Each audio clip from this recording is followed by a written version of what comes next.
Hey guys, welcome to the Liberal Hive Mind, a channel solely focused on exposing the abundant hypocrisy of the left. A lot of people ask me what my political worldview is, and in the past, I'd go on and on this whole spiel. Well, I stand here on these issues, and maybe a little bit conservative on those, slightly center of right here, maybe a little center left on that one. I'd go on and on and on and on, and to be honest, it gets kind of exhausting. Well, it's no longer like that, I'll tell you. When people ask me, what's your political worldview? What's your thought process when it comes to good government policy or the role government should play? Well, now I just give people a one-word answer. Afuera!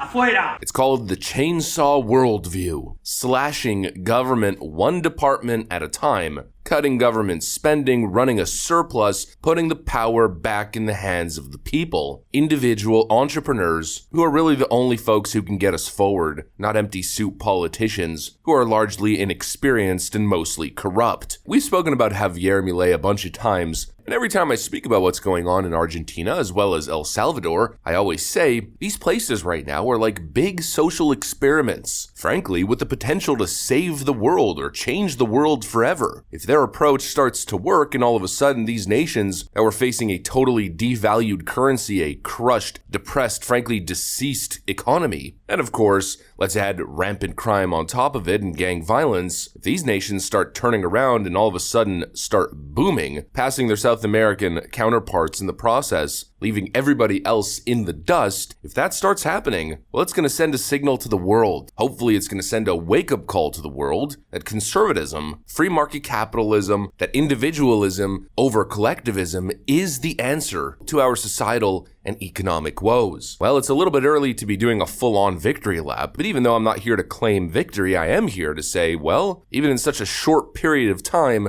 big change is happening, and all that change seems incredibly positive. I want to have a conversation about that. Hopefully, we're headed towards a mass moment of realization as people realize that socialism is the enemy of productivity and a thriving society. Hopefully, people realize that these are the policies that must be implemented. It's the only way. We've got some stuff to get into, so let's roll the tape. All right, folks, so let's first start off by taking a look at what's going on with Javier Milei in the beautiful country of Argentina. Well, the Gateway pundit reports that capitalism works. Javier Milei's Argentina's first quarter budget surplus in 16 years. Libertarian leader says, our plan is working. Economic improvements in a country's economy are not magic. President Javier Milei told Argentinians in a televised address where he had good and rare news to announce. His government is successfully taming reckless public spending, which resulted in a rare and welcome first quarter budget surplus. Milei stated that this is the key to improving economic prospects in the once prosperous Latin American nation. Quote, our plan is working, declared the Libertarian leader in a televised address. Milei took office in December, pledging to enact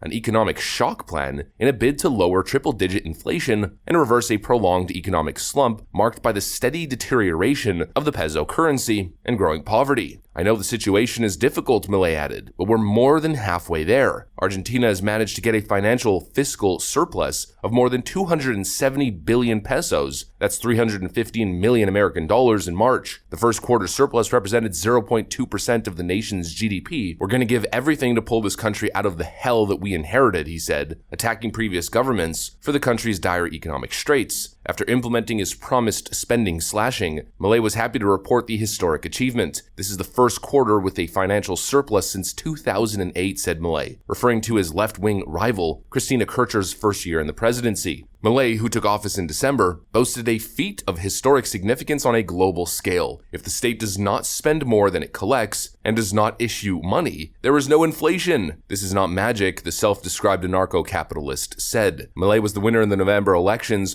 vowing to reduce the deficit to zero. Don't expect a way out through public spending, Milei warned on Monday. And there it is, that's what I keep saying. I know a lot of people like to talk in fancy academic terms. I do my best to avoid it, because at the end of the day, none of this stuff is complicated. Academics want to make it all complicated, but it's not. When you run a business, The whole purpose is buying something low and selling it for more expensive, or having a process that creates something at a low price, at a low cost, efficiently, and then selling it at a competitive rate, hopefully at a better price than your competitors with comparable or even better quality, and boom, you've got a business. Now, of course, I know it's more intricate than that, but I'm talking about looking at it from the macro view. It's not complicated. Well, it's the same thing for government. Government should be ran exactly how a good, responsible family would run their home budget. If you have kids and let's say your house is pulling in $100,000 a year, well, you're not going to spend $150 a year, are you? You're certainly not going to spend $300 million. You're not going to put yourself in incredible stacking debt, telling your family that you're investing in the future. But what you're really doing is jeopardizing your family. That would be called reckless spending, maybe a spending addiction. Of course, that's not how you would run your family. You would do the exact opposite. You would cut as much as you can, live below your means, prioritize spending on your children above all else. If my budget was really tight with my children, I'd wear the same shirt every day. I'd eat boiled potatoes, never travel, never do anything. I'd sacrifice everything to be able to save as much money for their future, save as much income as I can, and of course use as much income as I can on my children to send them to the best schools, to make sure they're dressed in decent clothes, to make sure they have a good Christmas every single year so they know that their parents love and care for them and work hard for them. These are good family values. Why are they not good government values? You know, a good government would run a surplus and give people tax breaks and credits. A good government would run like a business, maybe creating a massive government piggy bank, a big investment fund that works for the people and gives back to the people and invests in infrastructure. But no, the thought process these days is a more Keynesian economic view. Spend, spend, spend. Who cares? Print $20 trillion. As we continue to devalue the currency, post-inflation, $20 trillion will be nothing. Pretty soon after Biden-inflation, I mean, if we continued on this path, who knows? Maybe the $100 bill would become the $1 bill. It's a kind of policy that simply makes no sense. People don't run their lives like that. Then why should government run all of our lives like that? Putting our financial future in jeopardy and creating the perfect environment for wealth disparity, extreme poverty, and extreme multi-billion-dollar wealthy. A huge gap between the two as the rich get richer and the poor continue to get crushed under the insidious tax of inflation. I hope we're slowly moving towards a moment of mass reckoning as people realize that this is exactly what needs to happen, a slashing of government, the afuera approach, and of course, how to build wealth, how to uplift the lower and middle class, get government out of the way, and create the most business-friendly environment you can possibly manage. That's exactly what Argentina is doing, and that's exactly what El Salvador is doing, and instantly it's working. It's actually amazing how fast this stuff works. Nayib Bukele, the president of El Salvador, just announced is inaugurating an office in the center of El Salvador. Y hoy es un hito, para nosotros es un hito porque estamos abriendo oficialmente nuestra oficina aquí en El Salvador. Una oficina que para nosotros es un orgullo y bueno, se puede ver ahí el logo, ¿no? Gigante que tenemos. You know, if government really wanted to, or I guess if the voter will was really there, a lot of the problems that are plaguing Western nations could be fixed in a couple years. I mean, for Pete's sakes, El Salvador had the highest murder rate in the world. They had the biggest crime and gang problem out of any nation on the globe. Well, they did something about it. These images released by El Salvador's government shows the transfer of about 2,000 inmates, stripped to their shorts and with their heads shaved, to what's been dubbed the country's new mega prison.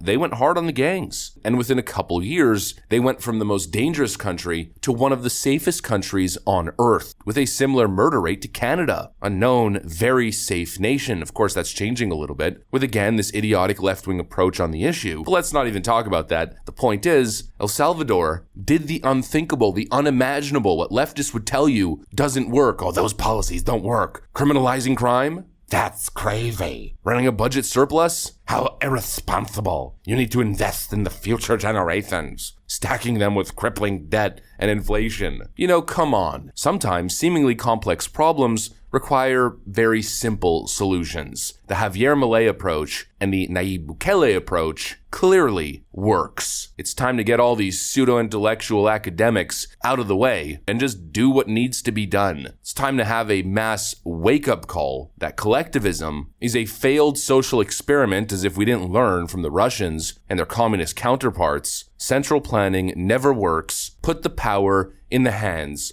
of the people and get government out of the way. Anyways, that's pretty much what I got for you guys. Hopefully you enjoyed it. If you did, make sure to leave a like and possibly subscribe. Thanks for watching, and I'll see you on the next one.